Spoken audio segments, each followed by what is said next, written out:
Madiga లంజ first మీ ఆయన పిలిపి నేను వాడిని చంపేక వచ్చినాను. ఫస్ట్ నువ్వు పిలిపించి వాడిని చంపేసి నేను ఇంటికి వెళ్తాను. ఇందాక సంఘాల్లో కూడా కొట్టేసి వచ్చాను. వాడిని ఎక్కడున్నా పిలిపి, వాడిని వేగష్టాలు ఎక్కువైనాయి. ఈర్పక్షి వచ్చి లేదు సార్ నేను కాలు మొక్కుతున్నా కూడా నన్ను వచ్చి లేపి కాలుతో తన్నిగినా కూడా లోపల నుంచి ఇగ్గుకొచ్చి నైట్ భుజాల నుంచి చెయ్యి వేసి నైటే చింపినాడు సార్. నైటే చింపి మరి మీ ఆయన ఎక్కడున్నా పిలుచుని ఫస్ట్ చంపేసి వెళ్ళిపోతాను.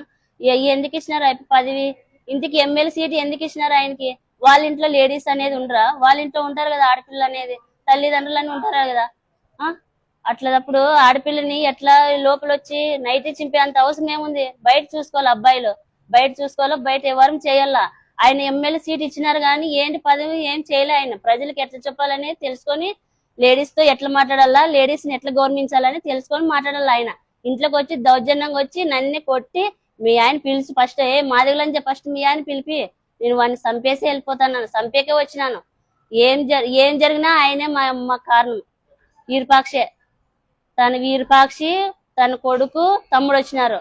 వాళ్ళు చాలా దాడం చేసినారు. మా ఆయన పిలిపించినా గానీ 200 మంది వచ్చినారు. మంది ఇంటికి ఒగితే ఉన్నాయి ఇంట్లో. వాళ్ళంత దౌర్జన్యంగా వచ్చి అంత ఆడదాన్ని అట్లా చేస్తే ఎట్లా? వాళ్ళకి లేడీస్ అనేది ఉండరా? వాళ్ళ ఇంట్లో కూడా ఉంటారు కదా.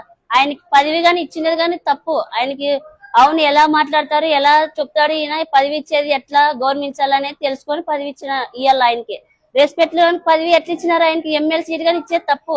అది తెలుసుకొని అయిపోయి నాకు ఎట్టని కానీ 6 పడాల్సిందే. మా ఇంట్లో ఏం జరిగినా ఆయనే మాకు కారణం. మా ఇంట్లో మా 3 అన్నదమ్ములు, వాళ్ళకి ఏం జరిగినా ఈర్పక్షే.